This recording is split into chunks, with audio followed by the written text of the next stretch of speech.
Hey, welcome back everybody. Welcome back to my channel. I'm Muse Jester. My name is Junior. Today we're going to be looking at NECA's Flash Gordon, the ultimate action figure. This is actually Flash Gordon from the movie Flash Gordon.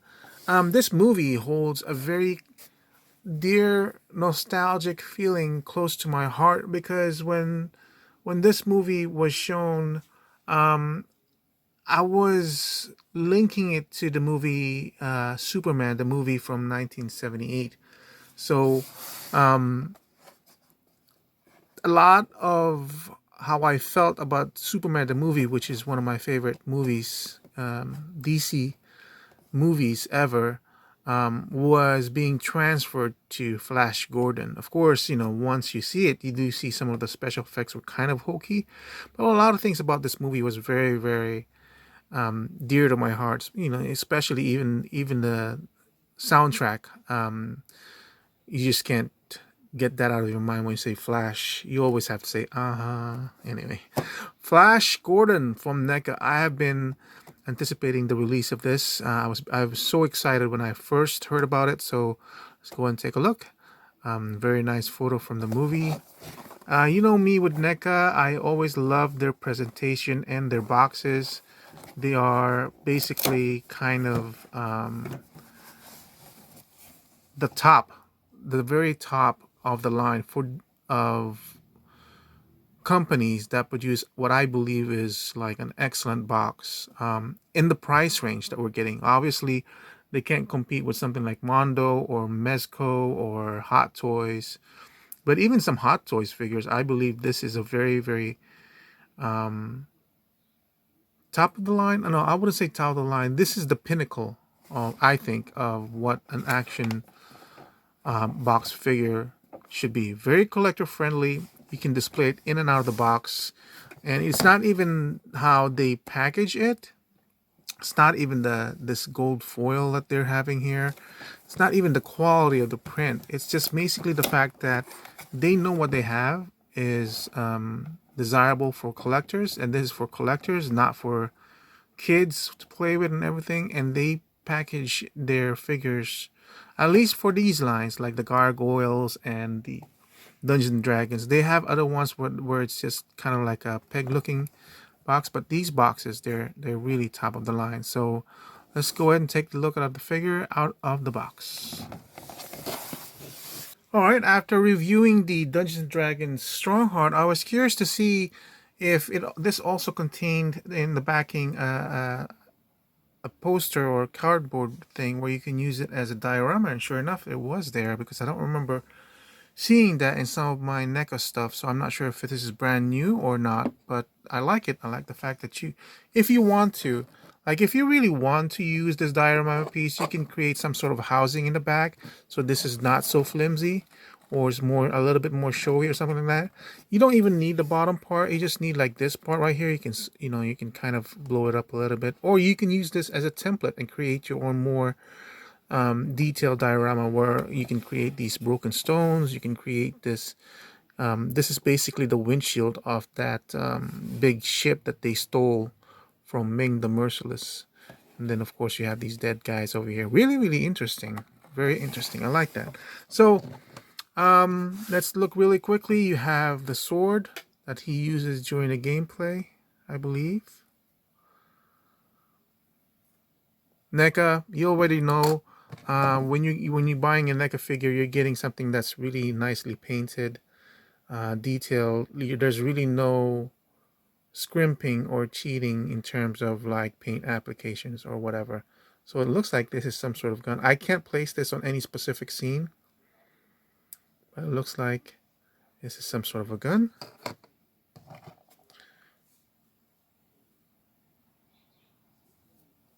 And was this the one that they used as a football when he was initially fighting them, and he did some football moves? I can't remember. And it comes with 3 additional hands, some sort of gripping hands. He's currently not, right now he's holding closed fist hands, some weapon holding gripping hands. It's open, as you can see, from thumb to the forefinger, so you can squeeze those in, and then you have a gun trigger hand. Right? So let's look up close to one of the portraits over here.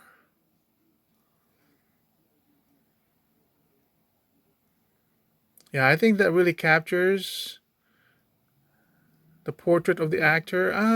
I think this is the strongest part. I'm not sure about this, the three-quarter view. Um, that's good too. It's the something about the three-quarter view that's not evoking the character or the actor.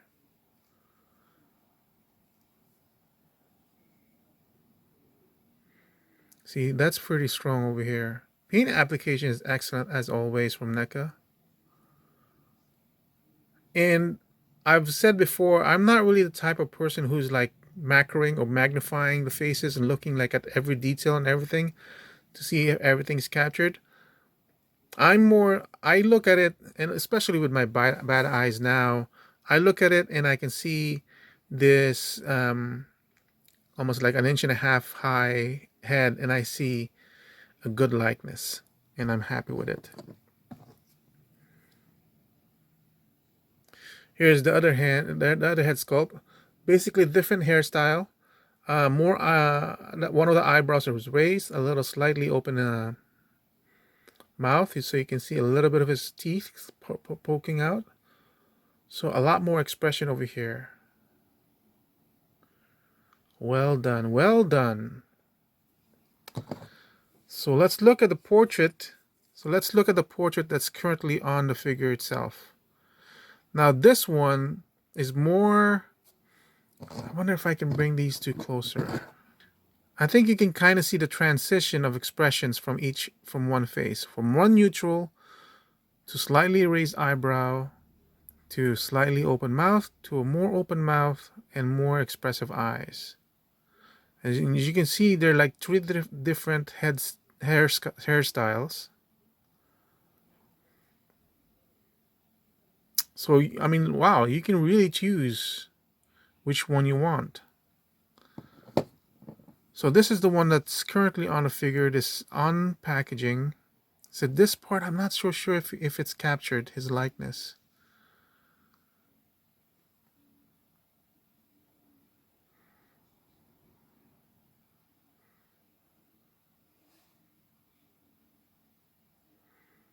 But for a $40 figure, and then you have the chest hair, look at that. I didn't realize this was actually raised in the shirt. I thought it was just spray painted on, but in the toy it is raised. There's texture in it and everything. Then you have the belt. Look at that. Different paint application on the belt and on the shirt and pants so that it makes the belt stand out. And look at that. Even on the belt loop, it's a different black. That's attention to detail. That's what you're looking for. And like I said, I don't magnify. I don't look at these things magnified or macroed. But even from a foot away, you can see that there's two different type of application of paint in that one. So really, really good paint application. In terms of sculpture, I'm surprised if you can see the veins in the forearm over here is well done. The only thing is, in terms of the physical sculpture of the figure, I'm not sold on the this area over here with the bicep, and I believe, what are these called? Kind of like the shoulder, I suppose. Because if you look at this and then you have these two comparisons, I just don't feel like there's enough muscle mass in that. So let's put that in the background and kind of try to get the right angle of this thing.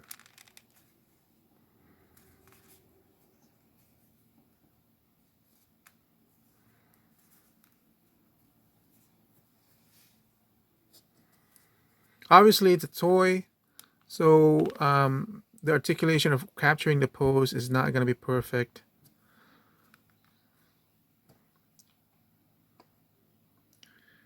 But see what I'm talking about, where this 3/4 view doesn't seem to capture it. It's like this one seems more, a little bit more elongated, and there's something going on with the jaw that's not being captured here in the original one.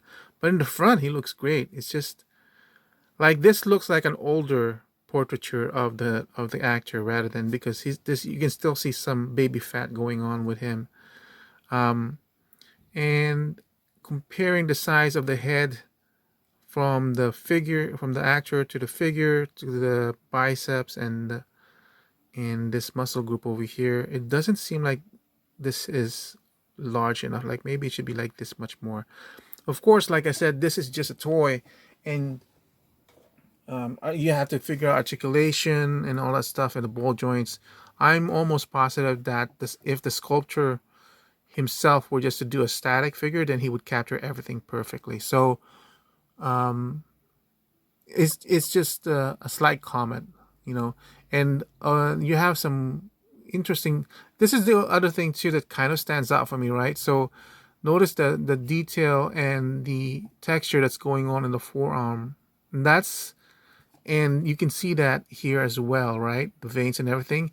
So when you start looking at the bicep, it seems to be lacking, because then the detail and even the paint application seems different from the forearm to the bicep to the upper area of the arm. It doesn't seem to be more as textured. It doesn't seem to be as painted. And then look at the hands. Look, the hands are wrinkled. The knuckles, you can see the wrinkling in the hand, in the knuckles. And is the nail painted? Look at that. It seems like the nail is painted separately from the skin tone of the hand or the finger. So it just kind of stands out.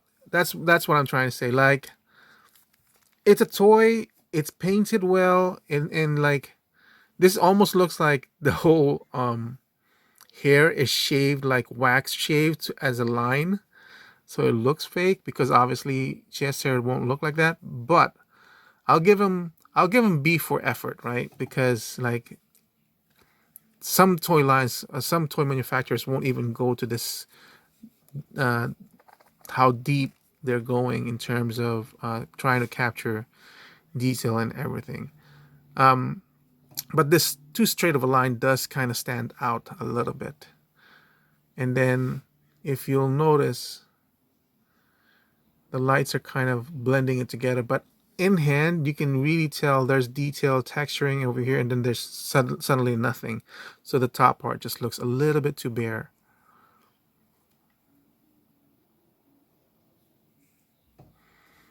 Again, different black paint application in this one.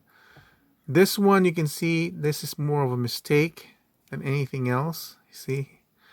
But again, I don't fault NECA for that. This is a more than 1,000 production pieces.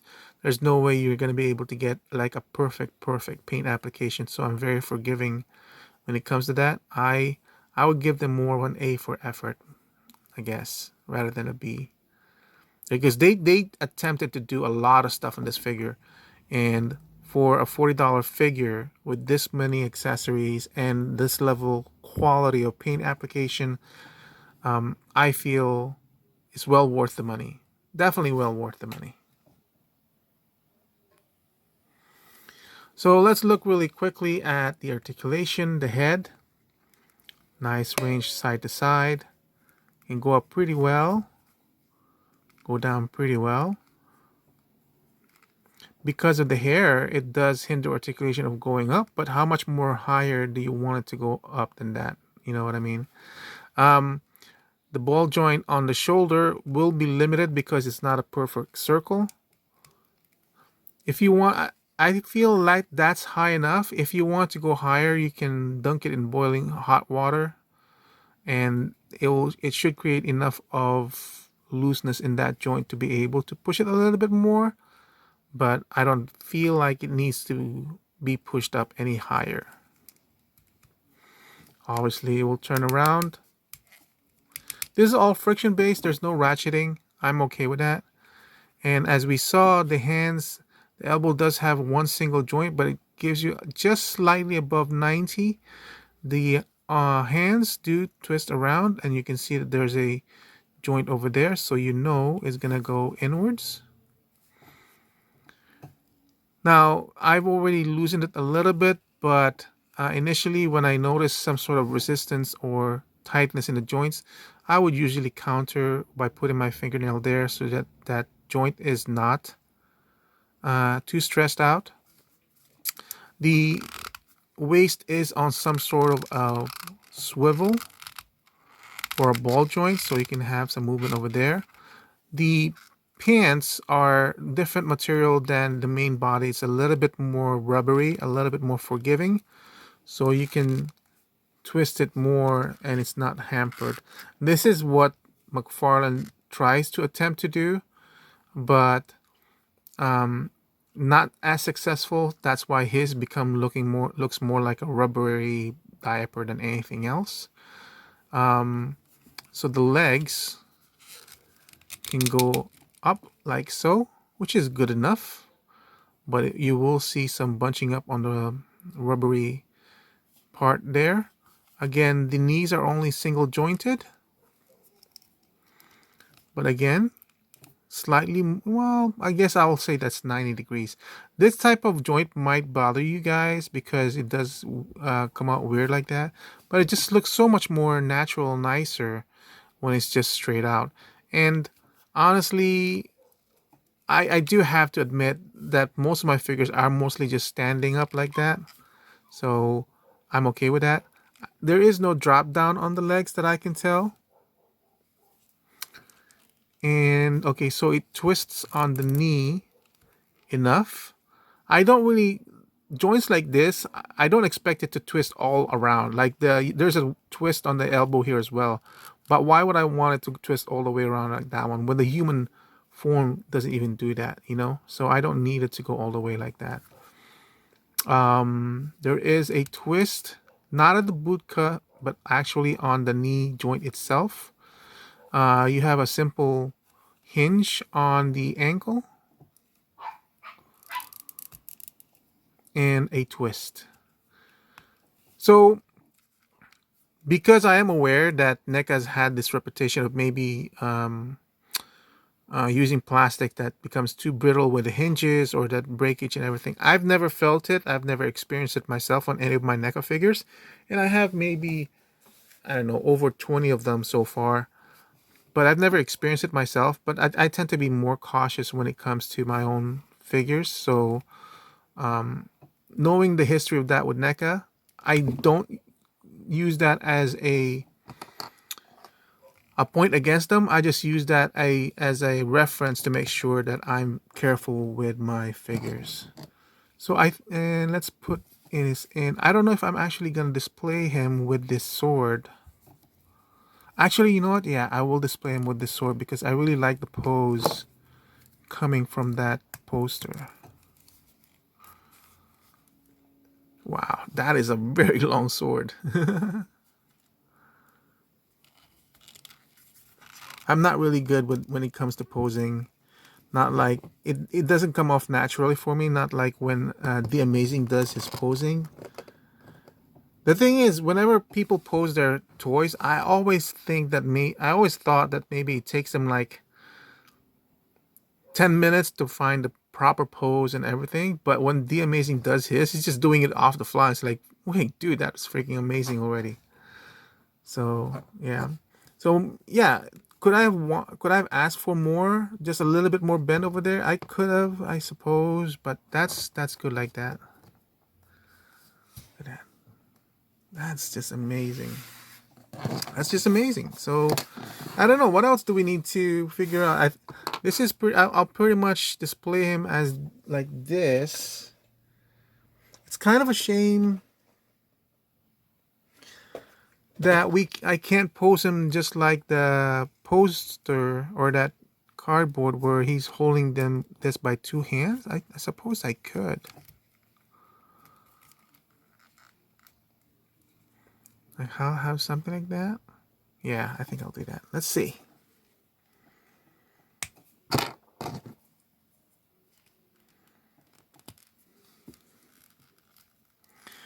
I mean, I'm looking at the picture on the box itself.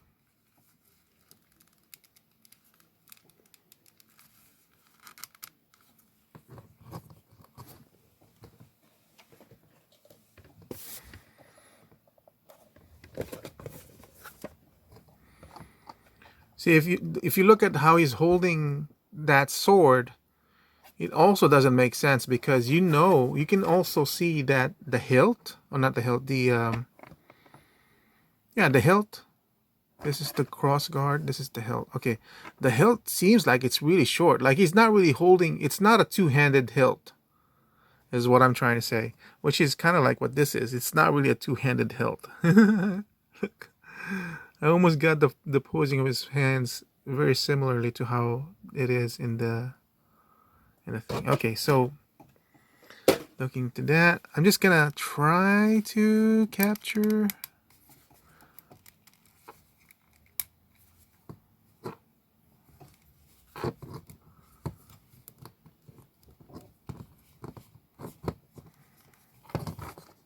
I don't like it raised like that too much. That's the way it is in the poster, but I like it better lower.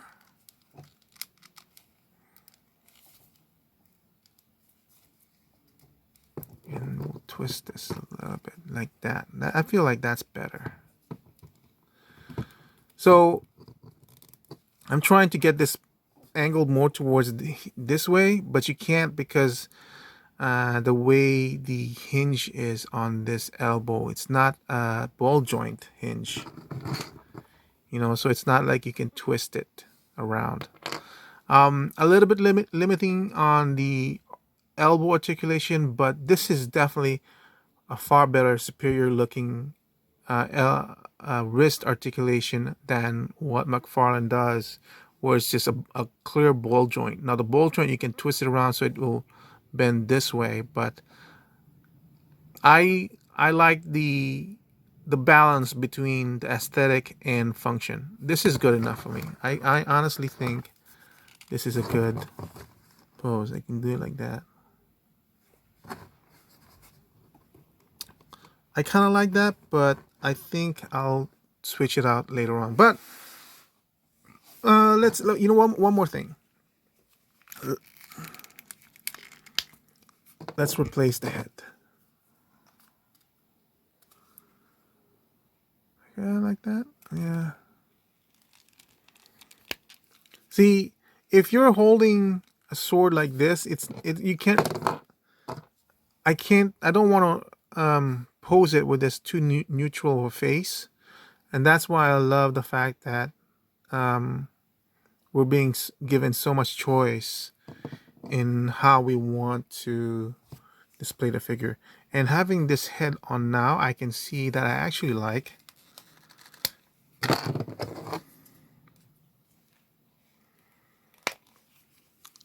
I actually do prefer the original head that came with it. A little bit more expressive, but not overtly so.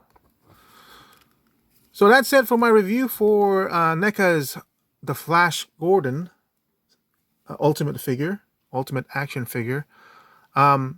I love it. I'm not disappointed. There are some things that I think could have been better, but only if it were like closer to a statue, more less than an action figure. That's the only way where you can really capture the detail and the proportions for these shoulder. I feel like it's a good enough job, and for the price range that we're getting, I can't really complain. I can't complain anything about what's going on with this figure. So I love it. Thank you very much for watching. I hope you guys enjoyed the show, and stay tuned because I will be reviewing Ming the Merciless and Prince Voltan as well. So I'll see you guys soon. Bye.